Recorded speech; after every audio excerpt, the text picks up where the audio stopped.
नमस्कार दोस्तों, स्वागत है आप सभी का उजांक आईएएस आरएस के इस पीसीएस चैनल पर। जैसा कि लास्ट सेशन में आपको पता है, हमने विंड्स के बारे में, पवनों के बारे में पढ़ा था और एक मेजर टॉपिक जिसे हम कोरियोलिस फोर्स के नाम से जानते हैं, कोरियोलिस बल के नाम से जानते हैं, उसके बारे में हमने डिस्कशन किया था। आज हम बात करने जा रहे हैं कि ये जो विंड्स हैं, जो पवनें हैं, ये क्यों फ्लो करती है, उसके पीछे साइंटिफिक रीज़न क्या है। जैसा कि अगर मैं आपको दिखाऊं, मान लीजिए ये हमारी जो विंड्स हैं या पवनें जो हैं वो क्यों फ्लो करती है, इसके बारे में थोड़ा सा डिस्कशन जो है वो हमारा होने वाला है। सपोज ये हमारी कोई सरफेस है, सतह है, इस पर कुछ एयर पार्टिकल्स जो हैं वो प्रेजेंट हैं। जब भी हम देखते हैं सतह के आसपास एयर की डेंसिटी मैक्सिमम होती है, हवा का घनत्व जो है वो सतह के आसपास सर्वाधिक होता है। सबसे ज्यादा घनत्व जो है यही देखने को मिलेगा, क्योंकि पृथ्वी का गुरुत्वाकर्षण बल जो है वो सर्वाधिक यहीं पर होता है। हमने लास्ट जो हमारा ये सेशन हुआ था एयर प्रेशर के बारे में, जब हमने पढ़ा था तब भी हमने इसके बारे में बात करी थी। अब हमारी सनलाइट आती है,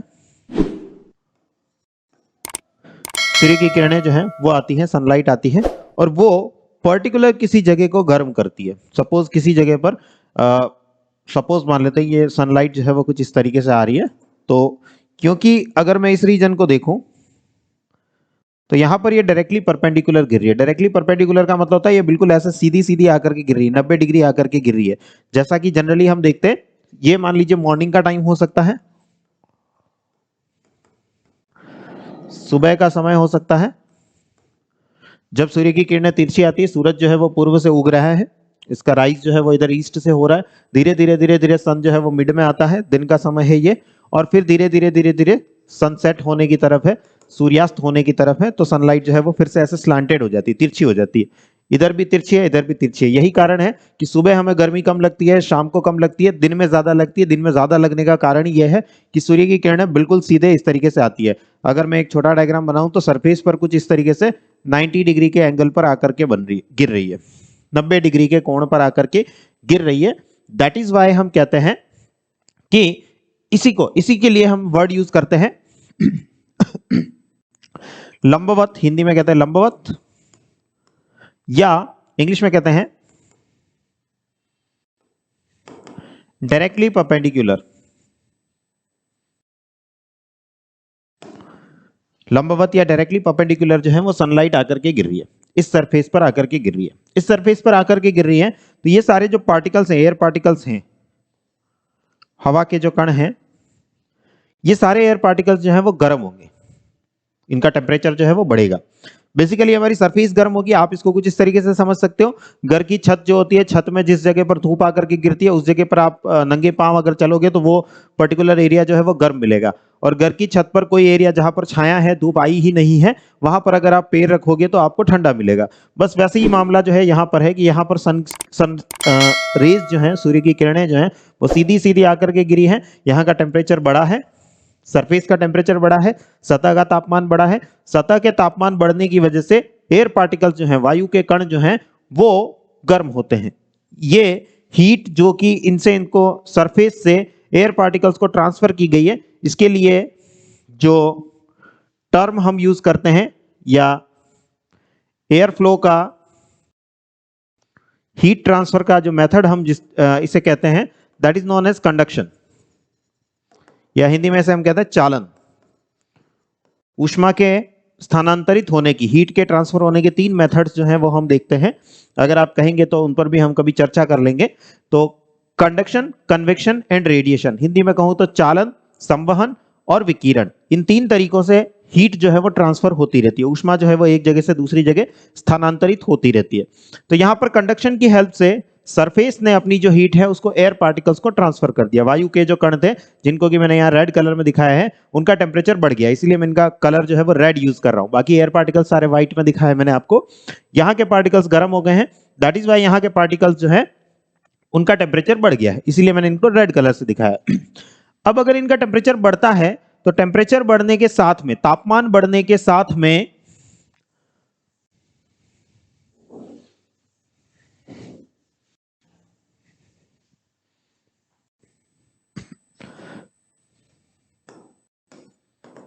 तापमान बढ़ने के साथ में अगर मैं डेंसिटी की बात करूं, घनत्व की बात करूं, तो डेंसिटी का फॉर्मूला होता है मास अपॉन वॉल्यूम। घनत्व का जो सूत्र होता है वो होता है द्रव्यमान बटे आयतन। जब भी नॉर्मल जो हमारा नियम है वो ये कहता है, नॉर्मल साइंस जो है, जनरल साइंस जो है वो ये कहती है, फिजिक्स ये कहती है कि अगर हम किसी चीज का टेम्परेचर बढ़ाते हैं तो उसका वॉल्यूम जो है वो भी बढ़ता है। वॉल्यूम जो है वो डायरेक्टली प्रोपोर्शनल होता है टेम्परेचर के। अगर आप टेम्परेचर बढ़ाएंगे तो वॉल्यूम भी बढ़ेगा, अगर आप तापमान बढ़ाएंगे तो आयतन भी बढ़ेगा। सीधी सी चीज है, किसी चीज का टेम्परेचर बढ़ाएंगे तो उसका वॉल्यूम बढ़ेगा। वॉल्यूम बढ़ना मतलब वो एक्सपैंड होगा, फैलेगा, चीजें जो है वो फैलेंगी। जनरली हम इसको डेली लाइफ में भी यूज करते हैं। अगर किसी बॉटल का ढक्कन हमसे नहीं खुल रहा है, हम उस बॉटल को गर्म पानी में डाल देते हैं ताकि उसका ढक्कन थोड़ा सा एक्सपैंड हो जाए तो हम आसानी से उसको खोल सके। किसी बर्तन का, किसी बॉटल का ढक्कन अगर हमसे नहीं खुल रहा है, गर्म पानी में डाल करके हम खोल सकते हैं। कारण क्या है? टेम्परेचर बढ़ने से वॉल्यूम बढ़ता है, तापमान बढ़ने से आयतन बढ़ता है। और अगर आप इस मैथमेटिकल रिलेशन को देखें, वॉल्यूम अगर बढ़ा तो डेंसिटी क्या हो जाएगी? कम हो जाएगी, क्योंकि ये एक दूसरे के इनवर्सली प्रोपोर्शनल है, व्युत्क्रमानुपाती है। अगर वॉल्यूम बढ़ता है, आयतन बढ़ता है, तो घनत्व जो है, डेंसिटी जो है वो कम हो जाएगी। और अगर किसी चीज की डेंसिटी कम होती है, कोई दो ऑब्जेक्ट है, मान लीजिए ये एक पहला मैटर है, कोई एक पदार्थ है जिसकी डेंसिटी सपोज ज्यादा है, और एक ये दूसरा मैटर है, दूसरा पदार्थ है जिसको मैं कुछ इस तरीके से दिखा देता हूं। इसकी डेंसिटी सपोज कम है। तो ऐसा हमेशा होता है कि जिस चीज की डेंसिटी कम होती है वो ऊपर की तरफ जाती है, और जिस चीज की डेंसिटी ज्यादा होती है वो हमेशा नीचे की तरफ जाती है। यही कारण है, आप जनरल साइंस में पढ़ते हैं ये, कि यही कारण है कि हमारा तेल जो है वो पानी पे तैरता है क्योंकि तेल की डेंसिटी कम होती है, पानी की डेंसिटी ज्यादा होती है। बर्फ जो है वो पानी पे तैरता है क्योंकि बर्फ की डेंसिटी कम होती है, पानी की डेंसिटी ज्यादा होती है। प्लास्टिक पानी पे तैरता है, लोहा डालोगे तो डूब जाएगा क्योंकि लोहे की डेंसिटी ज्यादा है, पानी की डेंसिटी कम है। तो जिस चीज की डेंसिटी कम होगी वो हमेशा ऊपर जाएगा, घनत्व कम होगा वो ऊपर जाएगा। जिस चीज की डेंसिटी ज्यादा होगी वो हमेशा डाउनवर्ड मूव करेगा, नीचे की तरफ जाएगा। अब फिर से यहां आ जाइए, इन पार्टिकल्स को मिला है टेम्परेचर, तापमान। तापमान बढ़ने पर क्या होता है? वॉल्यूम बढ़ता है। वॉल्यूम बढ़ेगा तो डेंसिटी क्या होगी? कम हो जाएगी। और अगर डेंसिटी कम होगी तो ऑब्जेक्ट कहां जाएगा? जिस चीज की डेंसिटी कम होती है वो कहां जाता है? ऊपर की तरफ जाता है। यहां पर भी जो वायु के कण हैं, एयर पार्टिकल्स हैं, इनकी डेंसिटी क्या हो गई है? कम हो गई है। ये एक दूसरे से दूर दूर भागने लगे हैं, इनके पास में काइनेटिक एनर्जी आ गई है। हिंदी में जिसे हम कहते हैं गतिज ऊर्जा।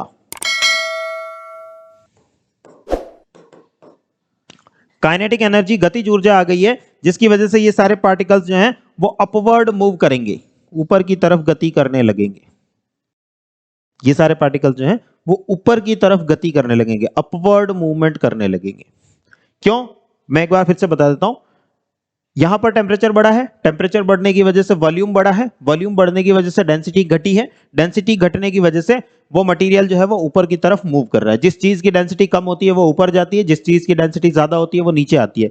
यहां डेंसिटी घट गई है, इस वजह से ये सारे पार्टिकल्स ऊपर की तरफ मूव करने लगेंगे, अपवर्ड मूवमेंट जो है इनका होने लगेगा। जैसे ये यहां से मूव करने लगेंगे, ये सारे पार्टिकल्स जैसे ही यहां से मूव करने लगेंगे, वैसे ही इस जगह पर, इस पर्टिकुलर ये जो ब्लॉक बना रखा है, इस ब्लॉक में वैक्यूम क्रिएट होगा, निर्वात की स्थिति उत्पन्न होगी। वैक्यूम या निर्वात की स्थिति जो है वो यहां पर पैदा होगी। और क्योंकि यहां पर वैक्यूम क्रिएट हुआ है, इस वैक्यूम को फिल करने के लिए, इस निर्वात को भरने के लिए, इसके आसपास के जितने भी एयर पार्टिकल्स हैं, हवा के कण हैं, वो इसकी तरफ दौड़ करके आएंगे। इसको आप ऐसा समझ सकते हैं, हम किसी भी चीज को जब वैक्यूम क्रिएट करते हैं, जैसे ही उस वैक्यूम को आप हटाएंगे तो एयर पार्टिकल्स जो हैं दौड़ करके उसकी तरफ आएंगे वैक्यूम की वजह से। तो यहां पर ये वैक्यूम जो क्रिएट हुआ है, ये सारे पार्टिकल्स यहां से मूव कर गए हैं, इस जगह से दूसरी जगह चले गए हैं। अब ये पार्टिकल्स जैसे ही एक जगह से दूसरी जगह गए, यहां वैक्यूम क्रिएट हुआ, इस वैक्यूम को फील करने के लिए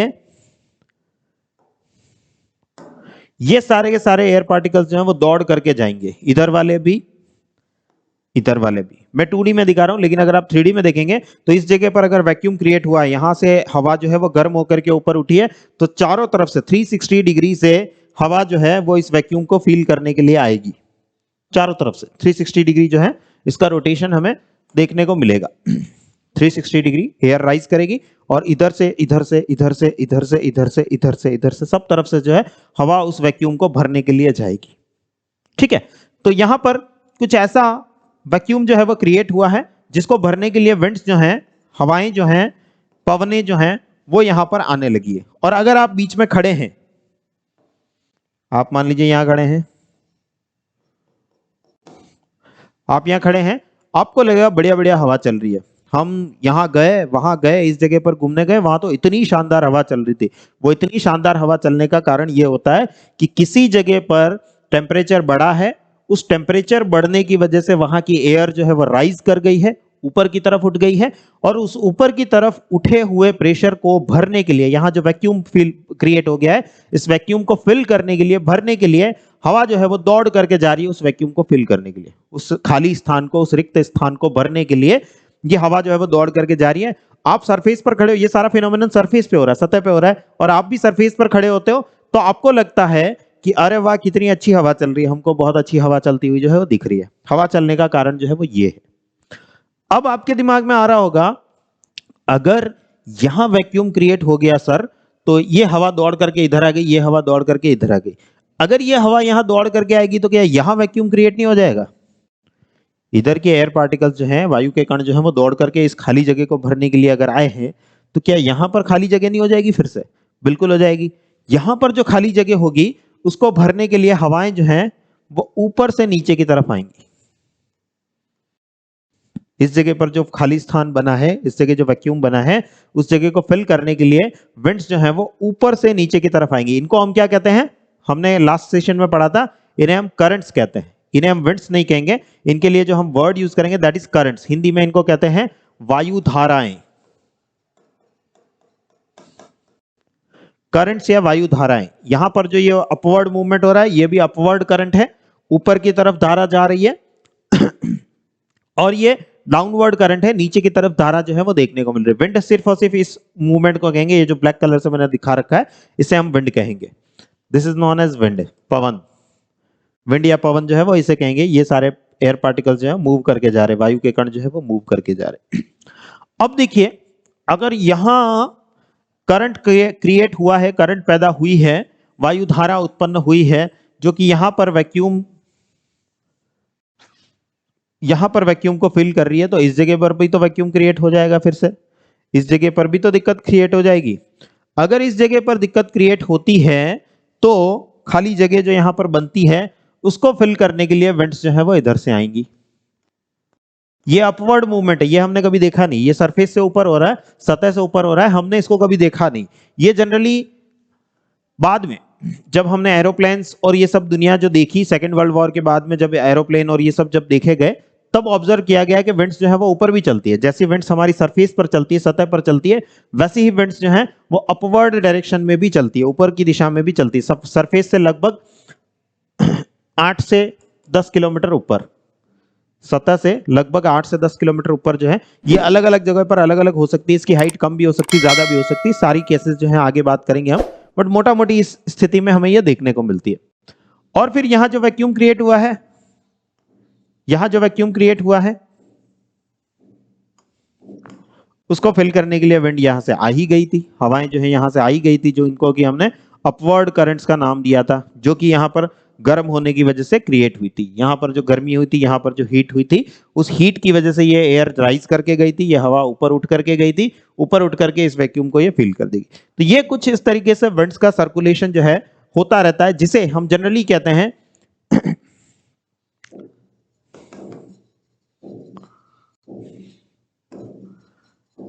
3 डायमेंशनल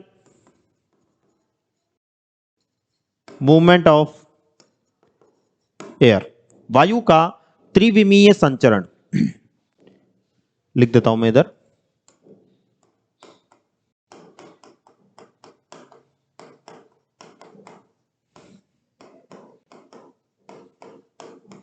वायु का त्रिविमीय संचरण। एक बार फिर से बता देता हूं मैं फटाफट। देखिए, टेम्परेचर यहां बढ़ा था, यहां तापमान बढ़ा था, क्योंकि सूर्य की किरणें सीधी यहां पर गिर रही थी, डायरेक्टली परपेंडिकुलर यहां गिर रही थी। यहां का टेम्परेचर बढ़ा, यहां की सरफेस गर्म हुई, सरफेस ने एयर पार्टिकल्स को गर्म किया। एयर पार्टिकल्स जो है वो जैसे ही गर्म हुए, वो यहां से ऊपर की तरफ उठ गए। ये सेम केस है जो कि हम पानी को गर्म होते या दूध को गर्म होते देखते हैं। एयर का इस तरीके से राइज करना ही एक वर्ड जो हमारा यहां पर यूज होता है जिसे हम कहते हैं कन्वेक्शन, या हिंदी में से हम कहते हैं संवहन। ऊष्मा के ट्रांसफर होने के तीन तरीके जो मैंने अभी जस्ट बताए थे, स्थानांतरण के तीन तरीके जो बताए थे, कंडक्शन होता है, चालन होता है, दूसरा कन्वेक्शन होता है, संवहन होता है, तीसरा विकिरण होता है, रेडिएशन होता है। तो यहां पर सबसे पहले कंडक्शन के थ्रू हीट जो है वो एयर पार्टिकल्स को ट्रांसफर हुई, वायु के कणों को ऊष्मा जो है वो स्थानांतरित की गई। वायु के कण जो हैं उनका वॉल्यूम बढ़ा, आयतन जो है वो बढ़ा, फैलने लगे कण। फैलने की वजह से डेंसिटी को अगर हम देखें, घनत्व को अगर हम देखें तो वो कम हो गया। घनत्व कम हो गया तो ये हवा हल्की हो गई, इसे हम कहते हैं हल्की हवा, लाइट एयर। और ये लाइट एयर जो है वो राइज कर जाएगी, ऊपर की तरफ उठ जाएगी। ऊपर की तरफ उठ गई तो यहां पर वैक्यूम क्रिएट हुआ। इस वैक्यूम को फिल करने के लिए हवाएं जो है वो चारों तरफ से आई हैं, 360 डिग्री से आई है। मैं सिर्फ एक ही दिशा की बात कर रहा हूं फिलहाल। इस एक दिशा की तरफ से आती हुई आपको दिखाई देगी।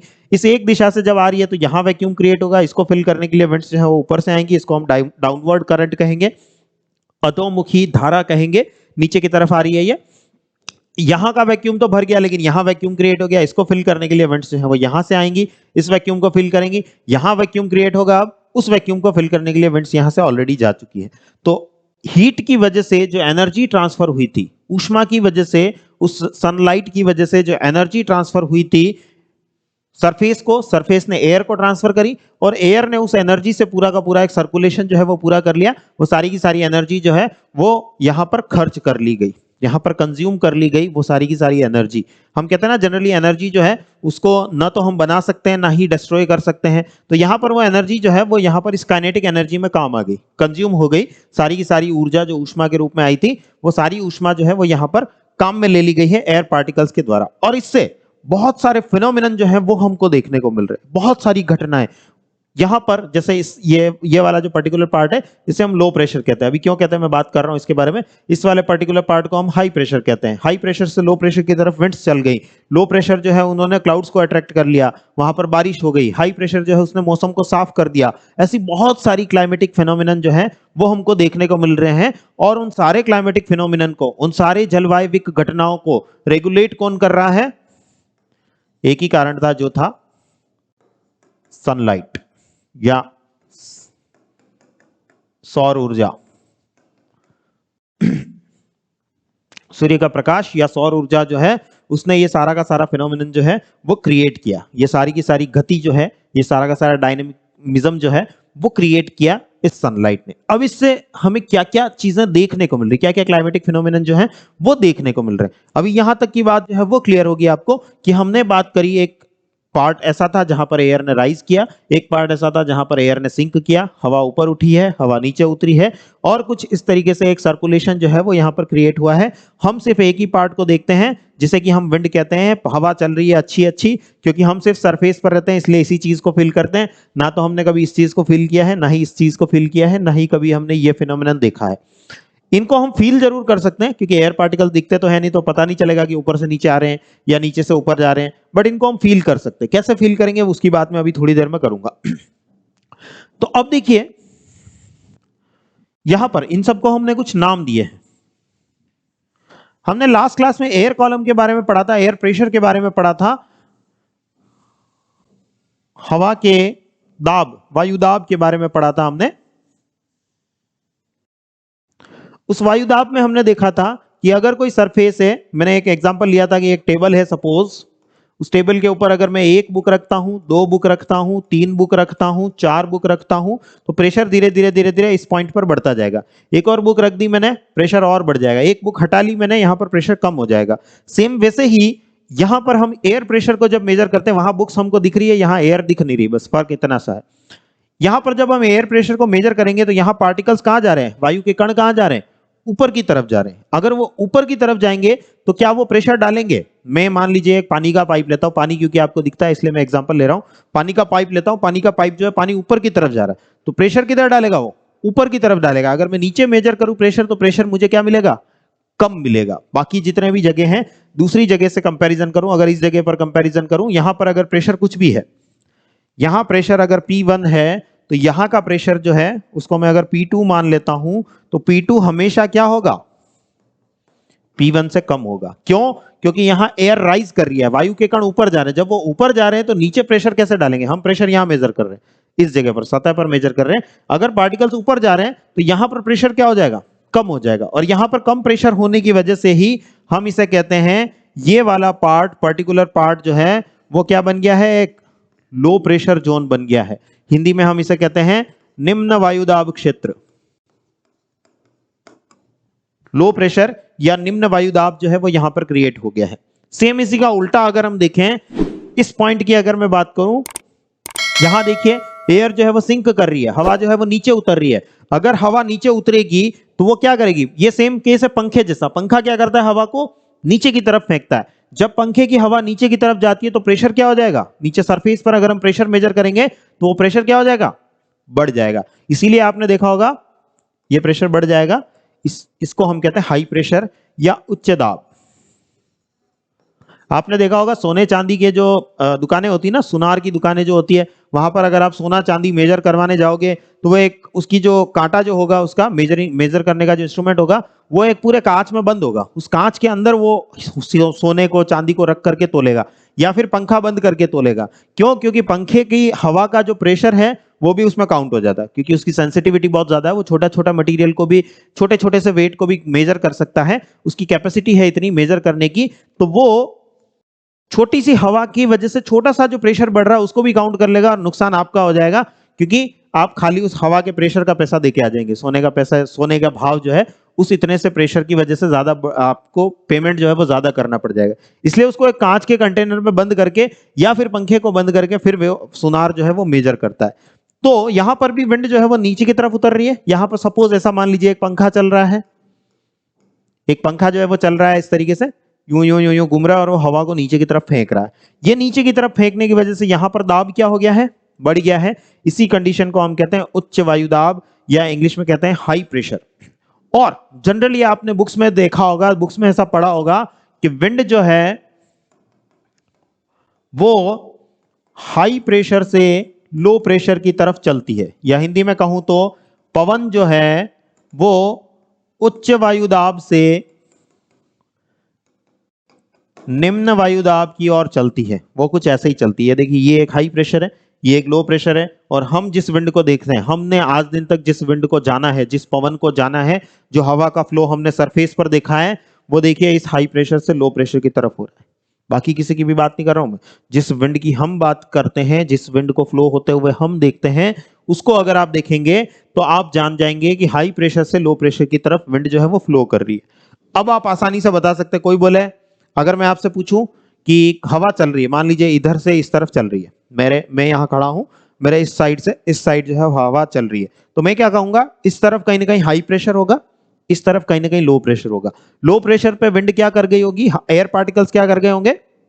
टेम्परेचर बढ़ने की वजह से डेंसिटी कम हो गई है, और डेंसिटी कम होने की वजह से राइज कर गए हैं। वहां वैक्यूम क्रिएट हुआ है, और उस वैक्यूम को फिल करने के लिए हवा जो है वो जा रही है, दौड़ करके जा रही। हम बीच में खड़े हैं तो हम उस हवा को फील कर रहे हैं, हवा चल रही है, पेड़ पौधे हिल रहे हैं, हमारे कपड़े उड़ रहे हैं, ये हमको फील हो रहा है। हम हवा, एयर पार्टिकल्स को देख तो सकते नहीं है, बट हम उसको फील कर सकते हैं कि हाँ हवा जो है वो कुछ इस तरीके से जा रही है। तो अब आप हमेशा बता पाएंगे विंड की डायरेक्शन को देख करके, हवा को बहते हुए देख करके फील करोगे जब भी कि हाँ हवा चल रही है, तो आप कहोगे कि किस तरफ हाई प्रेशर होगा, किस तरफ लो प्रेशर होगा। हाई प्रेशर से लो प्रेशर की तरफ विंड जो है वो चल रही होगी। मान लीजिए मैं खड़ा हूं, सामने से हवा आ रही है, तो मैं ऑटोमेटिकली समझ जाऊंगा कि सामने की तरफ कहीं हाई प्रेशर होगा और मेरे पीछे की तरफ कहीं लो प्रेशर होगा। इसलिए विंड जो है, पवन जो है वो इस डायरेक्शन में जा रही है, इस दिशा में जा रही है। ठीक है, बात क्लियर होगी?